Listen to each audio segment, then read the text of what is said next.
those riders in the country today. Nandun po yung mga riders coming from Visayas and Mindanao. Hi guys, what's up mananap? This is the expert class here in Abra and kanya-kanyang diskarte na tayo sa starting dahil ang dulas cement start. So, wish me luck. Sana maging maganda yun. Makiusap lang po, baba kayo at yan po yung mga mabibilis na rider. Makiusap lang po, baba lang po kayo dyan. Wish me luck. Sana maging maganda yung takbo natin. Sana maging safe tayo, no? Let's go. Have fun. Whole shot lang sana. Para maging clear yung daan and maging smooth tayo. Pakibaba lang po dyan. Air flag. This is scheduled for 20 laps plus 2. 20 minutes, no? 20 minutes. 10 laps, no? May 3 minutes ba isang ikot? Wala. 2 minutes. 2 minutes plus 2. Kita kasi mo nag Yung intermediate, patong yung ukita baga kayo. laps nasa 20 minutes. Fastest lap namin na Barcelona, 119. Oo. Marshall, nakadeploy na kayo. Paway pang yellow flag. Wala pang Marcel, oh. Wala pang Marcel. Kahit isa. Alright. Dati. Racetrack is clear.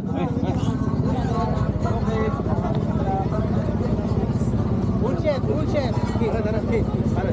Bro, good luck. Good luck. Enjoy.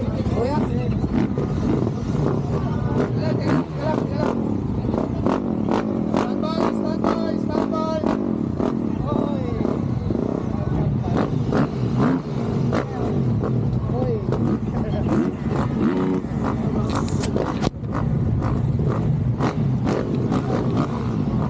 This is the first lap of the expert open. Expert of the prize for tomorrow. We have 11 riders on the field.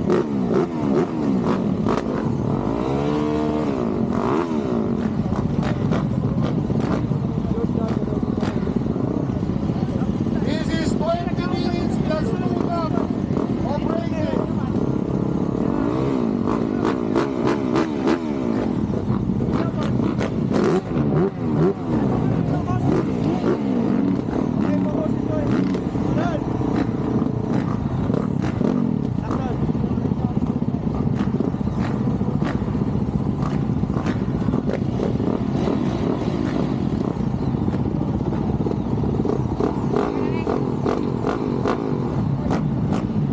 So we have the riders from Mindanao, we have the riders from Visayas, and we have the riders from Northern Luzon as well as the Metro Manila. So they're gonna battling up for the 20 minutes plus 2 laps on this expert category here at the Solid North Martinis Motocross Championship. Palakpakan niyo naman po yung mga riders ninyo!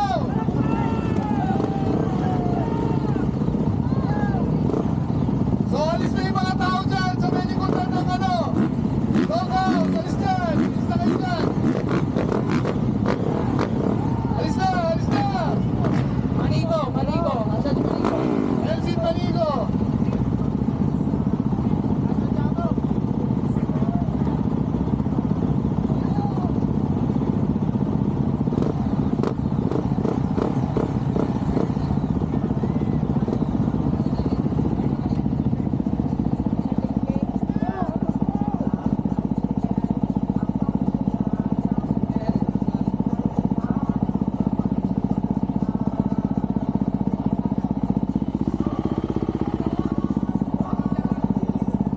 Talaga po, 27. Number 4.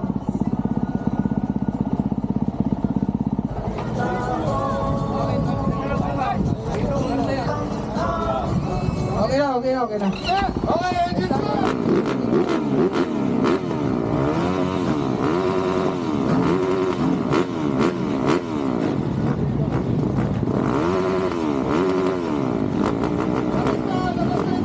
Labas na yung mga crew.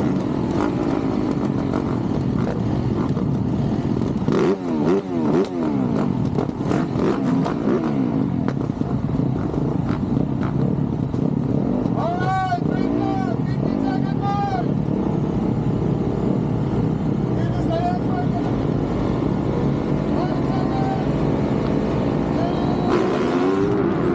ayan na nga, binitawan na ang expert class dito sa Abra. Makikita nyo, 1, 2, 3, 4, 5. Ang anim tayo pagbitaw, and then nakuha natin si Chukay Planas and Terence Napad dun sa may outside line. Ito naman, nakasunod tayo kay Elcid Maningo and Noynoy Reliosa. Maganda mga start ni Noynoy Reliosa dito. Umpisa pa lang, talagang first race of this event pa lang, talaga maganda na yung mga start niya. Dito naman sa rhythm section na to, makikita nyo, marami akong inaabutan dito eh. Ayan, halos mag-up agad si Noynoy Reliosa, nakuha natin siya doon. Eh, yun yung quad na pababa. Nakasunod naman tayo ngayon kay Michelin Rivera. Ang mahirap dito sa Abra, no, malikabog. Kapag nakasunod ka, tapos marami kang medyo malayo ka, talagang maalikabok, and mahirap kapag hindi mo makita yung mga daan at saka yung mga lines, yung mga bato, baka may tendency na tumumba ka. Pero ang ginagawa ko dito, kapag nakasunod ako sa kanila, lumilipat ako ng linya. Ayun, tingnan mo, lumilipat ako ng linya sa may inside para hindi ako mabulag at hindi ako mabulaga, ang tawag ko dyan. Para hindi ka mabulaga, tamaan ka ng bato or tumama ka sa lubak na it can cause you to crash.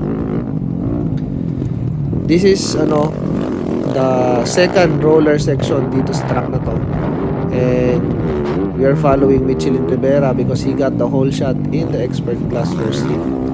Kita nyo, itong sun section na to, ayan, makukuha natin siya dito. Maganda yung drive ko sa sun section na yan, kaya nakuha ko siya. And hindi pa tayo naka one lap, no? Medyo matagal ang isang ikot dito sa Abra kasi napakalaki ng racetrack. Ayun, that's the Dragon's Back section going to this right hander. Medyo basa kaya madulas, talaga kailangan natin mag-ingat. As you can see, I'm choosing meticulously sa mga lines na dinadaanan ko kasi mahirap na at madulas, mahirap na sumemplang. Katulad niyang portion na yan, tingnan mo, ma-outside kami doon kasi napakadulas. And this is the double section. I think tatlo o apat na double yun. Ito maganda sa Insta360, no, kasi naiikot mo yung camera habang nag-e-edit ka. Kaya para sa akin, maganda mag-edit gamit itong Insta360. Ang problema ko lang dito sa Insta360 ko, gas-gas na yung mga ibang part ng lens niya. Kailangan ko na siguro itong palitan.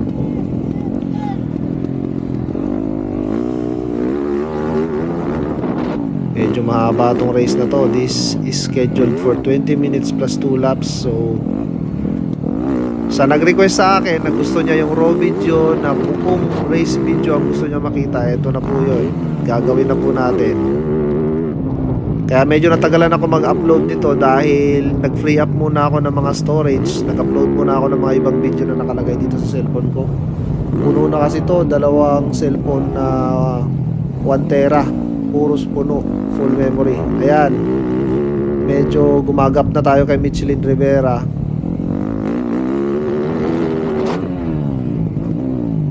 At makikita nyo yung tira ko dun sa first roller section. Tinitriple natin yung una.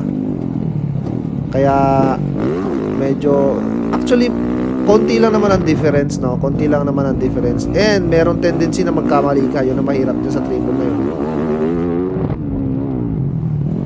Kailangan mo talaga dito sa Abra, no? And sa motocross ngayon dito sa Pilipinas is kailangan maging 100% condition ka, dahil hindi katulad ng the past 5 years ago. Medyo malaki pa ang gap ko sa mga pro riders. Ngayon talagang nandyan na sila. Mga almost 1 year lang ako nawala sa karera ng motocross, pero talagang nag-level up yung mga riders. And makikita mo naman yung dedication nila na bumilis at tumulin. Kaya ngayon, the stock, kumbaga, the lineup of riders in the Pro Open class dito sa Pilipinas ay napakarami ng matutulid. Kaya mas exciting na yung karera, mas marami ng mga bagong pangalan na dumarating. Alam mo, naabutan ko rin yung panahon ng na ako rin yung upcoming rider. I think it was 2009 dumating yung panahon na yun. So medyo matagal-tagal na rin, guys. Kaya mahaba-haba na rin yung mga nasalihan natin na mga events and marami na tayong karera na napuntahan. Marami na tayong nakalaban na riders na nakakompete. Kaya alam mo, nakakarera natin noon sila Kenneth San Andres when nasa peak pa sila ng karir nila. Nakarera na natin sila Glenn Aguilar, Don Yuson, Kimboy Pineda. Ang dami kong inabutan na riders, no. Nung ako ay up and coming rider pa rin dito sa Pilipinas. And now that I've been the number one rider since nasa mga 2013 up until now. Talagang ang dami ko na experience. And I also saw different kinds of riders na talagang bagong generation, iba't ibang generation na matutulin na riders.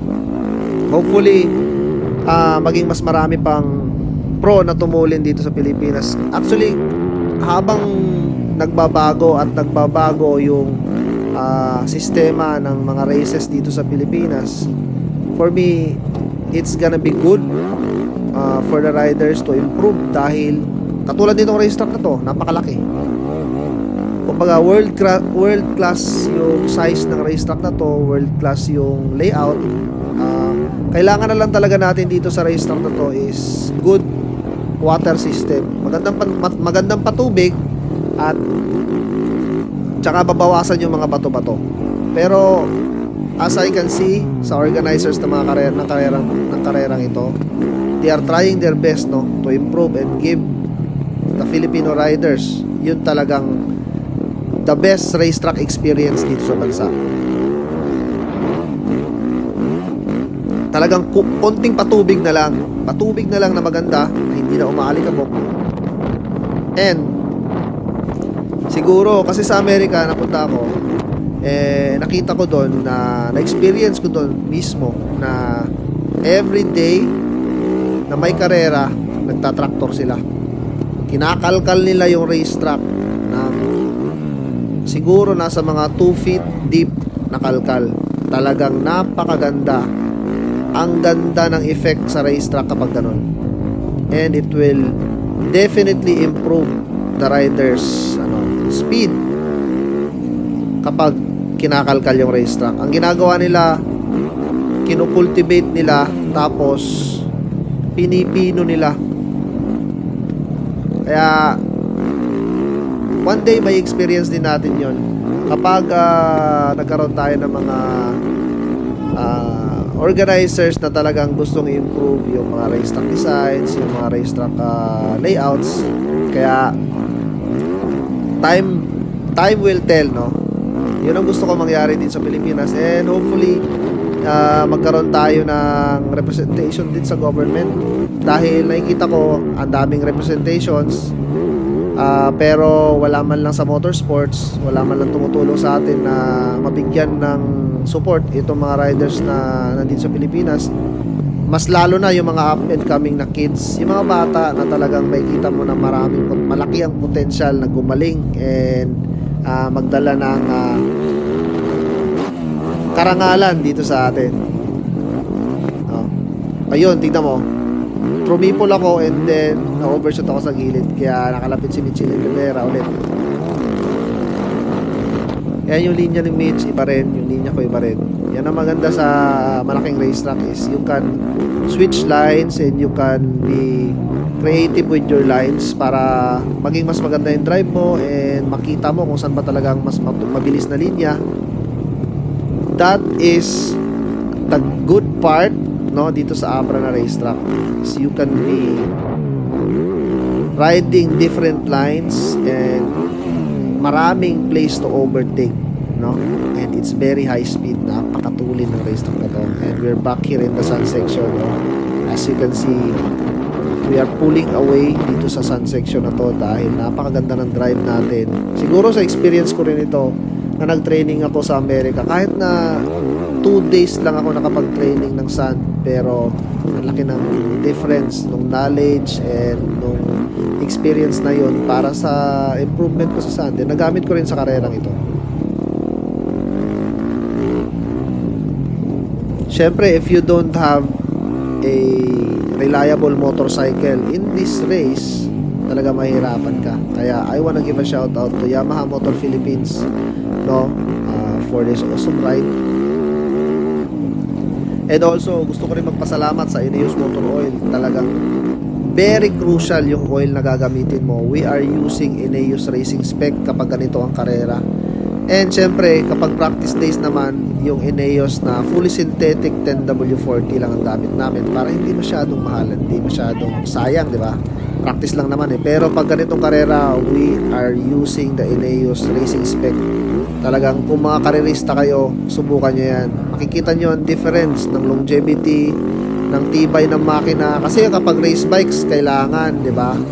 Hindi masyadong gagamitin kasi syempre mahal yung wear and tear. Kailangan mo mapalit agad ng pyesa, piston, valves, yung mga moving parts, di ba? Yung mga pyesa sa loob ng makina. Madaling masira yun kapag ang langis mo ay hindi maganda.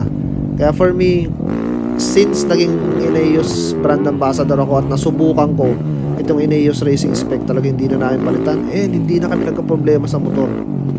Kahit minsan hindi kami nagka-problema, nasira ang makina ng motor namin simula nung nag-Ineos kami.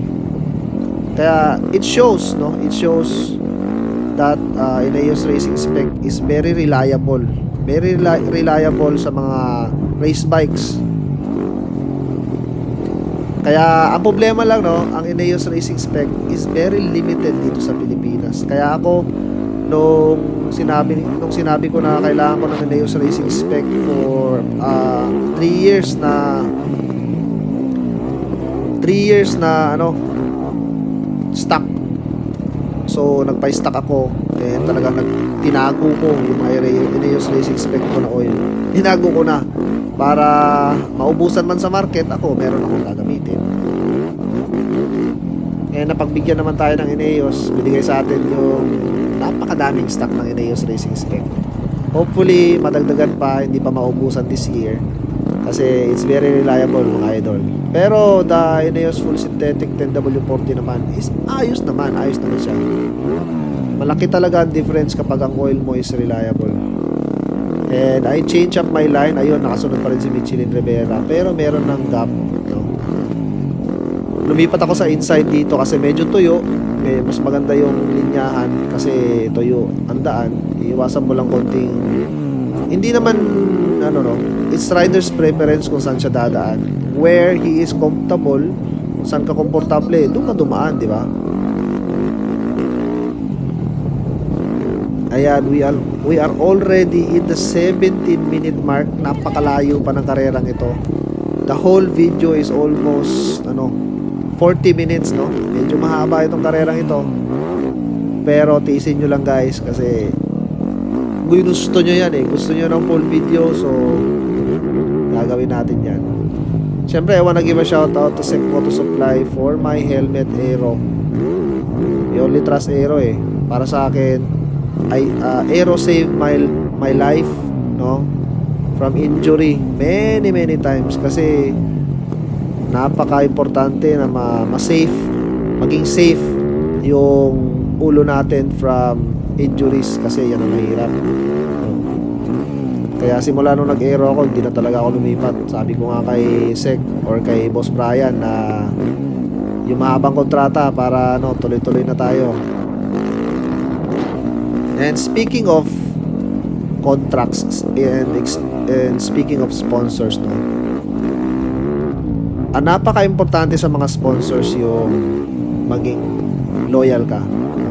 Siguro sa lahat naman ng relationship, for us to be loyal to the brand that we carry and to be honest, na give honest reviews, sabihin natin sa kanila kung ano ba talaga yung maganda yung product nila and ano yung may tutulong natin sa kanila to give them better syempre outcome din sa sales. Kasi kapag ini-sponsoran kang rider, you don't only take, kumbaga hindi puro hingi ka ng hingi ng product, you also have to benefit the company, no? Kailangan mag-benefit ka rin sa kanila mabigyan mo rin sila ng magandang sales and magandang promotion sa product nila.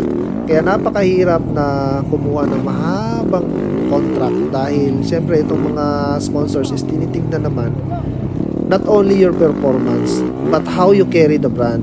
Hindi pwede na, oo nga, panalo-panalo ka pero you act very unprofessionally. Hindi pwede. And kapag may kinikerry kang product, hindi ka pwede gumamit ng ibang product. No? You have to be loyal to the brand that you carry. And mahirap yung meron kang sponsor tapos hindi ka nabigyan, aayaw ka na. Meron kayong kontrata na 1 year and then hindi ka lang napagbigyan ng minsan dahil syempre it's a big company. Pag may mga ganitong company kasi, ang approval niyan napakatagal pa. So you have to be patient on sa mga bagay-bagay. Dapat maging patient ka. Mahirap na hindi ka lang nabigyan, aayaw ka na, gagamit ka na ng ibang product. Syempre, it will disappoint the brand that you carry.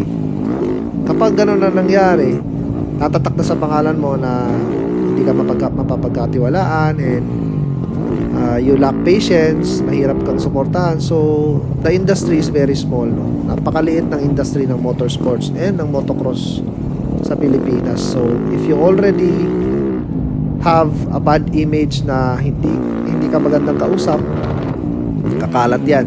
So, take care of your career. For me, you have to have loyalty, patience, and a broader understanding of things. Kasi, kapag hindi ka ganon, walang magtatagal na sponsors. So, yun. And back to the race, this line right here on the outside, kaya lumipat ulit ako dyan kasi I have a clear vision. Kumbaga nauuna tayo and medyo malayo yung gap, kaya you have the ability to choose on where you want dumaan. Ayan, yung double yun. Itong section na to is very tricky, lalo na pag binabasa nila, no? Very tricky, mahirap kunin yung momentum and speed dun sa linya na yun. So, ang napakaganda naman dito sa racetrack sa Abra is it prepares you to be fit on the next races to come. Kaya kapag ganito palagi ang racetrack natin sa Pilipinas, it will elevate the riders speed and stamina. Kaya napakaganda nitong racetrack na to for the motorsports industry.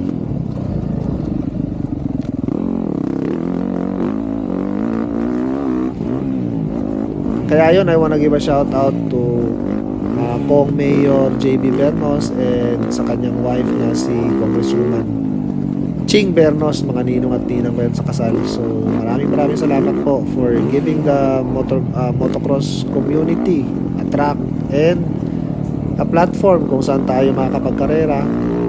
And thank you for elevating the sport, no? We have an upcoming night race dito sa karerang ito.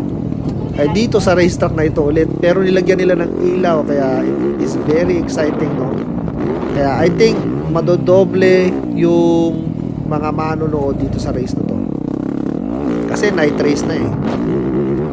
And it is more exciting at hindi mainit. Hopefully lang hindi sana maalikabok because alam mo naman pag maalikabok tapos may sa gabi, maalikabok sa gabi at saka may ilawan, medyo nakakabulag yun, delikado yun. So hopefully magkaroon ng moisture yung racetrack, maging mas maganda yung racetrack at hindi maalikabok for the race on March 1 and 2 and I will see you there. We are already in the 24 minutes sa video nito. Kung makikita nyo, lumampas tayo sa 20 minutes. It is because matagal binitawan yung start kanina and sa recording, naisali na rin yung preparation natin sa starting. Alam mo, dito sa race na to, it's very technical yung start because it is cement start. So, you don't know who's gonna get the whole shot. Kaya yun yung maging exciting part dito sa race na to eh.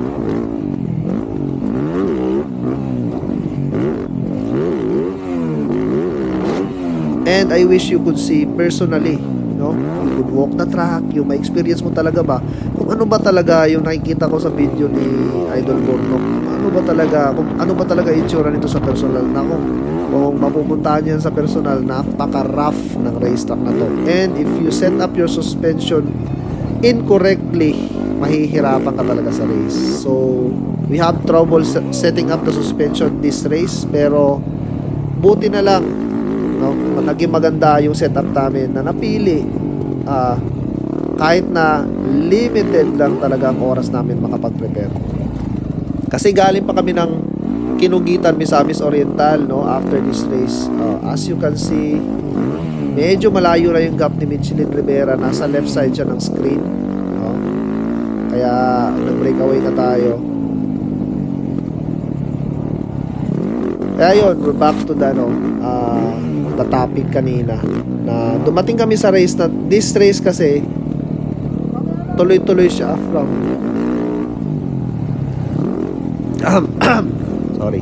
This race kasi tuloy-tuloy siya from Carmen Bohol going to Kinugitan, Misamis Oriental, and then Kinugitan, Misamis Oriental, I have to fly by aeroplano kasi ang karera sa Kinugitan was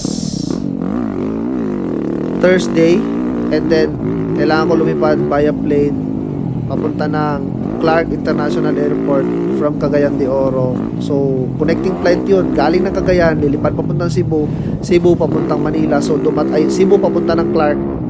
So from Clark, dumating ako tanghali na, alauna ng tanghali, and nagbiyahe pa kami, napakalayo po ng Abra galing sa Clark. So nagbiyahe pa kami ng ilang oras, dumating kami sa Abra gabi na po. So wala na kaming time na mag-set up at mag-prepare. Unlike the other riders, they were lucky enough to be here early. So mas maaga sila sa akin.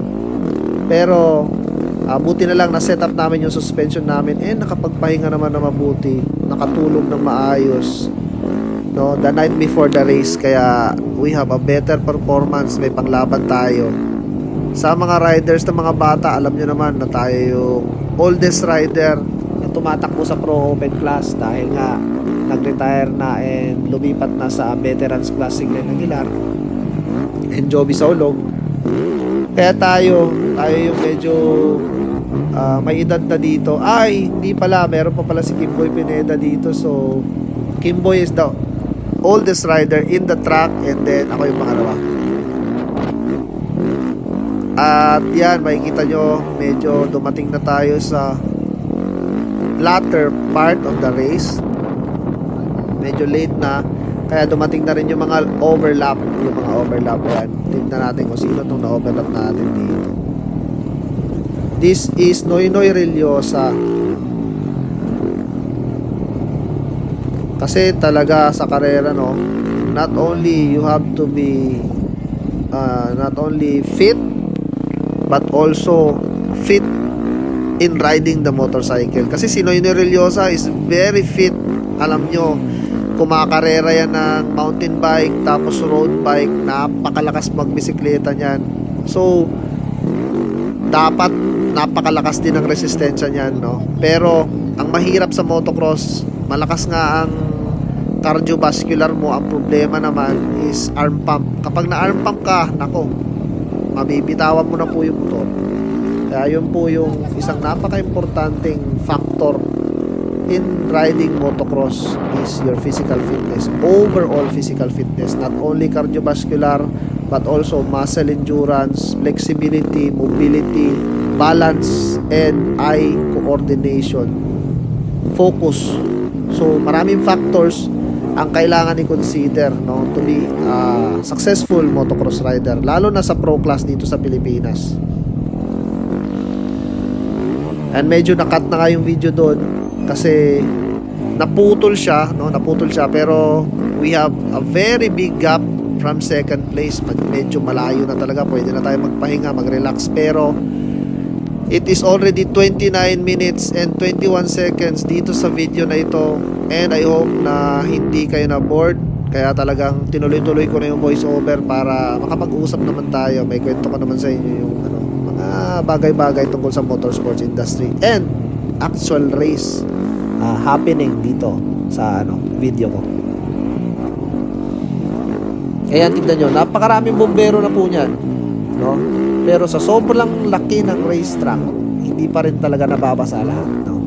And ilang set ng palitan po yan. Nagpapalit-palit po yung mga bumbero para basahin yung racetrack. Pero talagang sa sobrang laki nito, it is a world-class racetrack.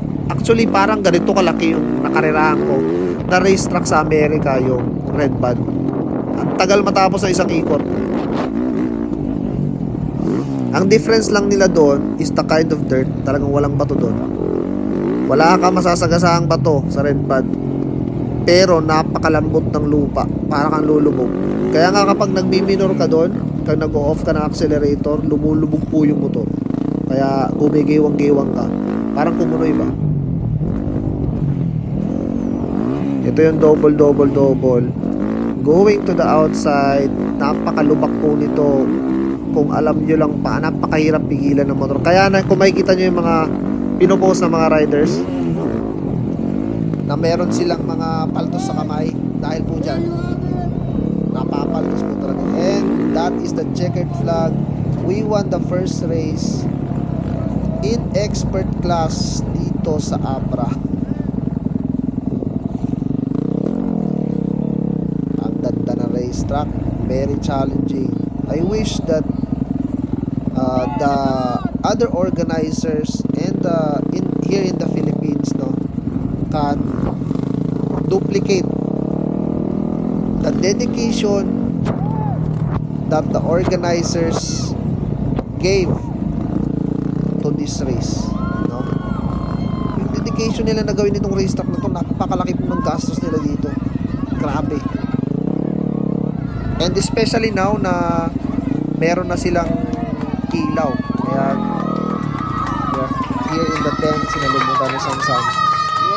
And the crowd and the kids are cheering on. Kaya talagang it makes me very happy. Triple, no? Kita mo, triple po tayo na. At itong balikbayan na pinsan ko nandito. Lap lang, wala na. Ano? Layo. No, na triple na, no? Ayan, pinag-uusapan namin yung experience ko kanina sa track. Triple ko sa okay. Kanina pa may 6 pa rin, okay, triple ko yun. Alam nyo, ang napakaganda sa Nice game! motocross. Wala, layo. It brings the family together. Kaya I'm happy that my father Nakita ko, layo na kasi. introduced us to the sport. Talagang tinuro sa amin, pinunta kami dito. Siya talaga yung nag-umpisa eh. Yung tatay ko talaga ang unang generation of motocross rider sa Pilipinas. Sa unang generation of motocross rider sa family namin. Siya yung nagturo sa amin, talaga naghubog sa amin. And lahat kami dati pinapasakay niya ng motor. Kami lahat magpipinsan. So, isipin mo yon. He introduced us to be motocross riders. Ngayon si Uging nasa Canada, nagmo-motocross pa rin, di ba? Kumbaga, sabi nga nila, yung tatay ko naging konsentidor, nagturo ng motocross, pinakaunang rider na sa pamilya namin na talagang sinuportahan kami lahat sa abot ng mga kaya niya.